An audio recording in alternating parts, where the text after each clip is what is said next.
En muchas regiones de América Latina, especialmente en México y Centroamérica, se cree en una práctica conocida como traspaso de enfermedad o intercambio de alma.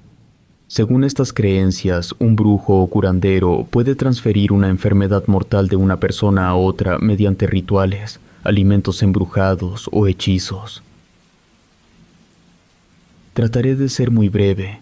Lo que nos ocurrió a mi novia y a mí es algo difícil de creer. De hecho, creo que si no nos hubiera pasado directamente, yo no sería capaz de creerlo. Todo esto comenzó cuando nos graduamos. Llevábamos siendo novios prácticamente todo el lapso que duró la universidad, y ella y yo estábamos más que seguros de que queríamos compartir el resto de nuestra vida juntos. Por el tema económico, pensamos que sería más fácil pagar un departamento a que cada quien viviera por su cuenta. Como éramos recién graduados, no podíamos encontrar trabajo con mucha facilidad, y esto hizo que muy pronto comenzáramos a trabajar en áreas que ni siquiera eran de lo que habíamos estudiado, solo para poder pagar las cuentas. El lugar que rentábamos era muy caro y no podíamos seguir pagándolo. Sabíamos que teníamos que mudarnos, pero como muchos sabrán, en la ciudad es un poco complicado encontrar un buen lugar. Los lugares baratos suelen estar en zonas peligrosas, y como ambos teníamos trabajos que nos hacían salir tarde, caminar por esos lugares no era la mejor idea. Estábamos desesperados por encontrar un buen lugar que fuera fácil de pagar. No fue hasta que un día, después del trabajo, mi novia me dijo que había encontrado un volante de departamentos en renta, en una zona que, si bien no era la mejor de la ciudad, tampoco era la peor. Ella mencionó que había tenido una especie de presentimiento y creía que quizás podríamos encontrar algo más accesible por ahí, aunque no decían los precios. Así lo hicimos, llamando al número. Contestaron. La voz del otro lado era de una persona bastante mayor. Era una mujer y cuando le preguntamos el costo de los departamentos, ella nos respondió con otra pregunta sobre cuánto estábamos dispuestos a pagar. Esto era raro, pero creímos que quizá era el tipo de persona que no quería gente que estuviera regateando, y por eso nos estaba dando esa respuesta tan directa. Nosotros respondimos con honestidad acerca de nuestro presupuesto, y ella de inmediato nos dijo que sí. Nos sorprendió mucho, pero al mismo tiempo estábamos muy felices. Ella nos dijo que si queríamos, ese mismo día podríamos ir a revisarlo. Como los dos teníamos tiempo, fuimos. Una vez estando allí, me sorprendió mucho el lugar. La zona en la que vivía, la cual no voy a mencionar porque creo que al menos las personas de los alrededores merecen respeto. Y para ser honesto, también temo por mi seguridad, se veía muy tranquila y segura. Una vez dentro, nos dimos cuenta de que, al parecer, íbamos a estar solos.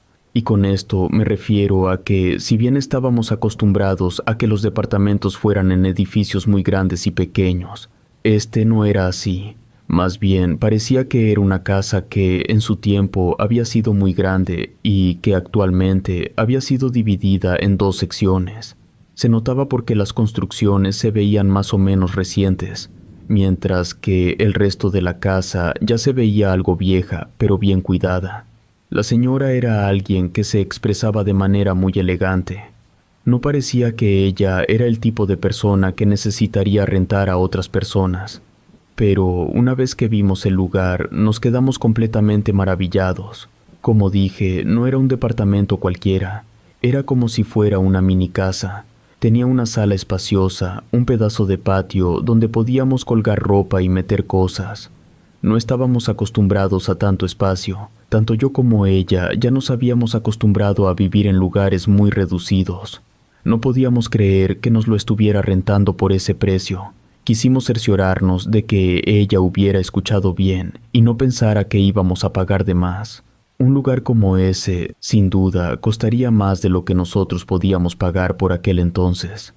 Volví a mencionar el precio en voz alta, y ella pareció muy casual al respecto, como si ya lo supiera. Eso nos animó aún más. Sabíamos que debíamos cerrar el trato antes de que se arrepintiera. Lo curioso fue que a pesar de que parecía ser una mujer que no sabía mucho acerca de ser casera, y con esto me refiero a que no cobraba como se debía, sí tenía algo muy en claro, El contrato para vivir allí debía ser de 1 año, durante el cual nos aseguraba que la renta no subiría. Tener la seguridad de vivir allí por 1 año, pudiendo pagar con empleos que no nos dejaban tanta ganancia, nos pareció muy bien. Ella solo tenía una regla para nosotros. Si bien solo había una puerta para entrar y salir, no debíamos acercarnos a la parte que era de su propiedad, lo cual nos pareció muy razonable. Nos dio el contrato. Se veía que había sido hecho por alguien que no sabía muy bien cómo funcionaba, porque no decía nada sobre las cosas comunes. No me refiero a que tuviera cláusulas raras, sino que era un contrato muy corto en el que solo decía que el contrato era por 1 año, el precio del departamento y que no debíamos acercarnos a la propiedad de ella. Nos pareció raro, pero pensamos que quizás se trataba de una señora recién jubilada que solo quería algo de compañía y no le importaba a quién rentarle. Nosotros siempre habíamos tenido un buen historial de comportarnos y sabíamos que no íbamos a causar ningún problema. Pensamos que, si lo pensábamos bien, ella había tenido suerte de toparse con personas que no quisieron aprovecharse de su poco conocimiento y amabilidad. Ahora creo que es importante que lo mencione. Al momento de entrar podía verse, por así decirlo, una de las habitaciones de la casa. Lo demás estaba cercado, cubierto por una especie de malla.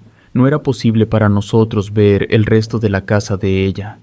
Lo digo porque recuerdo que la primera vez que tuve turno nocturno, ya estando instalados en el departamento, al llegar lo primero que noté fue que las cortinas de esta casa estaban abiertas, al igual que la ventana. Hacía mucho calor y no me pareció extraño. A primera vista pensé que la señora estaba sentada en una silla y que podría estar viendo la tele o algo así. Pensé si debía saludarla o solo pasarme derecho, pero una vez que me acerqué un poco más para dar la vuelta ya a nuestro lado de la casa, me di cuenta de que no se trataba de la señora, sino de otra persona. Era un hombre, pero no hacía falta mucha observación para darte cuenta de que estaba enfermo, y probablemente la enfermedad que tenía ya estaba en fase terminal. No sé cómo describirlo, solo se notaba que todo su cuerpo estaba débil, sus ojos estaban hundidos, y en ese momento me dio la sensación de que si sobrevivía hasta el día siguiente sería un milagro. Cuando estaba a punto de atravesar, recuerdo que me volteó a ver, y ahí me di cuenta de que también estaba usando oxígeno. Le lancé una sonrisa incómoda porque no sabía cómo reaccionar, ya que no esperaba ver a una persona así ahí, y seguí mi camino. Una vez en el departamento se lo dije a mi novia, y a ella le pareció muy triste, porque una mujer de esa edad teniendo que cuidar a una persona terminal no debía de ser fácil. Pensó que quizás por eso nos había rentado tan barato, pues necesitaba pagar las cuentas de alguna manera y que entrara cualquier tipo de dinero era mejor que no entrara nada. Yo también pensé en esto y me sentí mal, pero también nosotros estábamos en una mala situación económica. Nos sería imposible pagarle lo que costaría si estuviéramos pagando una renta adecuada para el lugar en el que nos estábamos quedando. Y obviamente el irnos no solo le quitaría el poco ingreso que ya estaba recibiendo de nosotros, y al final de cuentas, si bien sí fue un tema de conversación para nosotros, al final ya no hablamos de ello. Después de todo, las personas tienen problemas todo el tiempo, y tampoco era como si nosotros pudiéramos hacer nada por él. Recuerdo bien que a la mañana siguiente la señora me saludó. Yo estaba bajando porque necesitaba ir a la tienda por unas cosas para el desayuno, y cuando volví, encontré a mi novia muy alterada. Estaba diciendo que había visto a alguien en el espejo del baño.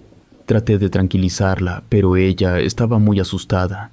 Me dijo que trató de limpiarse el vapor con la toalla para poder verse en el espejo, pero no vio su rostro reflejado, sino el de una persona. Una vez que me lo describió, me di cuenta de que se trataba del mismo hombre que yo había visto la noche anterior. Como ella me describía las cosas, no había como tal algo que yo pudiera hacer porque no parecía que él hubiera estado detrás de ella, sino más bien que, en lugar de su cara, ella había visto la cara de esta persona por un momento, y después solo se había desvanecido.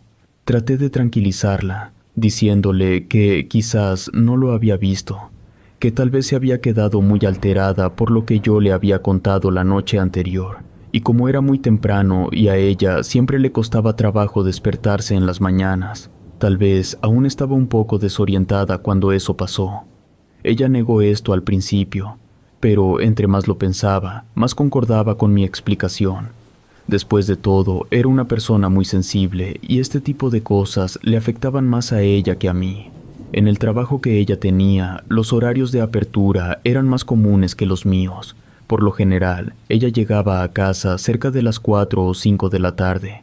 En uno de esos días en los que nos tocó llegar juntos, yo llegué aproximadamente unos 40 minutos después que ella, y sobre la mesa había comida.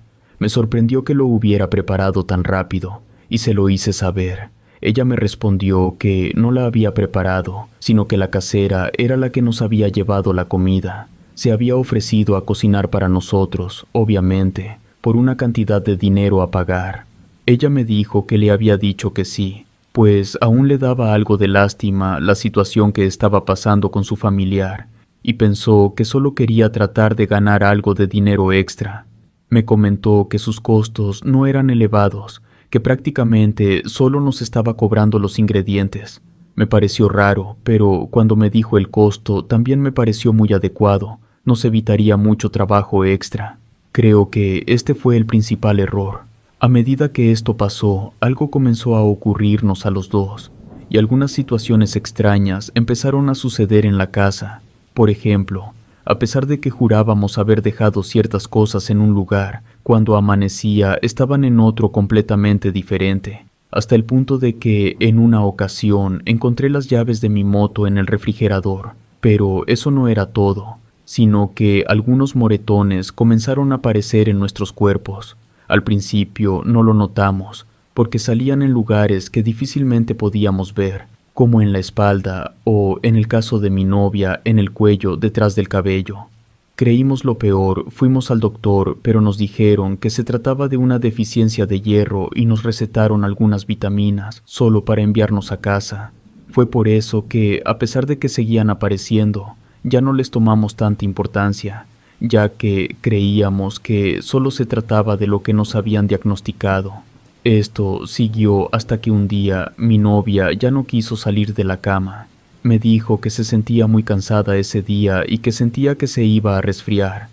Dijo que le dolía todo el cuerpo y que tal vez tendría que quedarse en casa ese día, porque no creía poder lidiar con el viaje y demás cosas. Pidió permiso en su trabajo para faltar. Yo le respondí que estaba bien y me fui, pero lo que creímos que solo sería un día, o a lo mucho 2 o 3, después se convirtió en una enfermedad que ni siquiera los mismos doctores eran capaces de identificar. No había un síntoma claro, era más bien algo que ella sentía. Dijo que sus músculos se sentían muy débiles. Cada vez que intentaba levantarse, caía al suelo porque no era capaz de moverse por sí misma. Los moretones comenzaron a salir, esta vez más grandes y en lugares más visibles. No entendíamos qué estaba pasando, pero a pesar de que le hicieron múltiples estudios, ninguno encontró nada. Llegaron al punto de decirnos que ella se lo estaba inventando todo. Tuvimos que cambiar de doctor varias veces, solo porque ya no querían atenderla o lo hacían de mala gana, diciendo que no encontraban nada malo en ella y que tal vez solo no quería trabajar. Lo digo tal y como uno de ellos me lo dijo en la cara. Yo no lo creía. Ella no era ese tipo de persona. Toda su vida había trabajado. Cuando estudiaba, tomaba trabajos de medio tiempo y todo lo que podía para ganar algo de dinero extra. Sabía que ella no mentiría por una cosa así. A medida que avanzaba el tiempo, yo me desesperaba aún más, porque en las noches la situación empeoraba. Ella decía que le dolían todos los músculos, como si tuviera un calambre muy fuerte en cada uno de ellos, y no podía pararlo por más que lo intentara. Intentamos de todo, incluso recurrimos a la medicina herbolaria, pero nada la ayudaba. Cabe destacar que durante todo este tiempo aquella mujer seguía llevándonos comida.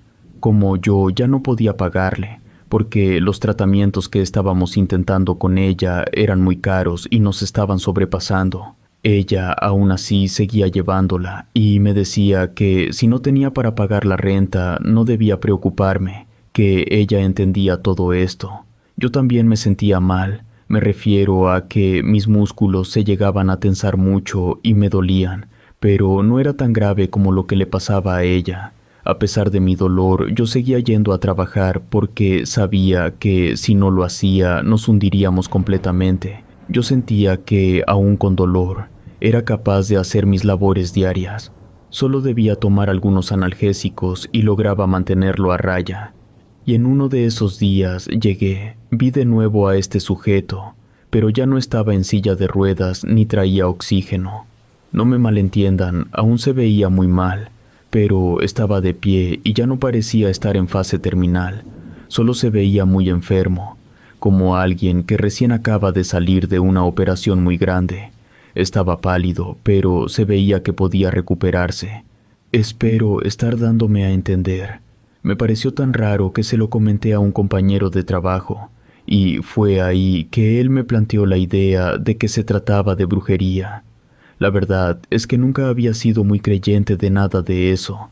Me refiero a que yo sabía que en este mundo había cosas que no se podían explicar, pero de ahí a creer que había personas que podían hacerse maldiciones o hacer hechizos, eso ya era otro nivel de fantasía que no estaba dispuesto a aceptar. Se lo hice saber, pero él me insistió, diciéndome que ya no aceptara nada de lo que ella me diera, ya fuera comida, objetos o lo que sea. También me sugirió que si tenía algo en la casa que le perteneciera, lo tirara. No tenía ningún objeto que ella me hubiera dado, pero esa tarde llegó con la comida. Le agradecí, pero le hice saber que ya no iba a querer más su servicio. Ella me respondió que si era por el dinero, no tenía que preocuparme, y que ella entendía lo que era tener un familiar muy enfermo, por el cual darías la vida y harías lo que fuera para salvarlo. Cuando me dijo esto, algo dentro de mí encendió todas las alarmas. Traté de decirle nuevamente que no lo quería, pero no hubo forma en que ella no me diera la comida y me dijera que me seguiría llevando más. Una vez que ya la tenía, no me la comí ni se la di a ella. Y por primera vez desde que había comenzado a molestarnos su servicio de cocina, mi novia pudo dormir de corrido toda la noche. Ya no le dolía el cuerpo, y yo estaba muy sorprendido. Quería creer que era una coincidencia, pero después de todo lo que habíamos pasado, en lo que ningún doctor había podido dar con el diagnóstico correcto, comencé a replantearme muchas cosas. Por la mañana noté que mi novia se veía mejor, no a grandes rasgos, pero los días anteriores parecía que cada vez estaba peor. Había mejorado un poco, se podía sentar por sí misma en la cama, le dolía mucho, pero igual podía hacerlo. Le mencioné lo que mi compañero de trabajo me había dicho. Ella, al principio, también lo dudó, pero después de lo extraño que era todo lo relacionado con la comida, ambos comenzamos a creerlo un poco más. Solo que, por la mañana, cuando salí para irme a trabajar, me topé con aquella mujer, quien me preguntó, casi reclamándome, por qué no me había comido la comida que me había llevado. Esto me sorprendió mucho porque yo no había tirado esa comida al bote de basura. Seguía en mi casa, guardada en el refrigerador. Ella no tenía forma de saber que yo y mi novia no nos habíamos comido lo que había traído. Le dije que sí, que la había comido, pero ella insistió de nuevo, diciendo que no lo creía. Sin hacerle más caso, salí de ahí, pero su actitud me dejó inquieto. Estaba más que seguro de que tenía que conseguir ayuda lo más rápido posible. Solo que eso ya no importó, porque cuando regresé más tarde del trabajo ese día, mi novia ya no estaba con vida. Había un plato de ensalada al lado de la cama, pero estaba en un recipiente de plástico, como si la hubieran mandado de un lugar. Tenía una nota que yo nunca escribí, que decía que yo se la había mandado. Hicieron investigaciones pensando que podría estar envenenada, pero no lo estaba, era solo una ensalada común y corriente. Esto no terminó ahí, porque esa mujer llegó al funeral acompañada de ese sujeto, quien ya estaba completamente recuperado. Ahora que ya no se veía tan demacrado, pude deducir con facilidad que probablemente se trataba de su hijo. Él también se veía bien de salud, Ella solo fue ese día para burlarse de mi tragedia y no para dar el pésame. No estuvo mucho tiempo, y por temor a que me ocurriera algo, no volví departamento. Dejé todas mis cosas y una vez que estuve alejado de ese lugar, los dolores musculares que tenía desaparecieron. Siempre me culparé por lo que pasó. Pienso que tal vez, si no hubiera sido tan escéptico, si le hubiera hecho caso desde la primera vez que me dio algo, si no me hubiera dejado llevar solo por lo barato que era el lugar, no sé, tal vez ella seguiría viva. Siempre me arrepentiré, sobre todo porque creo que el mundo perdió una gran persona. Y si pudiera devolver el tiempo, desearía que si algo tuviera que pasar, el afectado fuera yo y no ella. Relato escrito y adaptado por Lisa Hernández.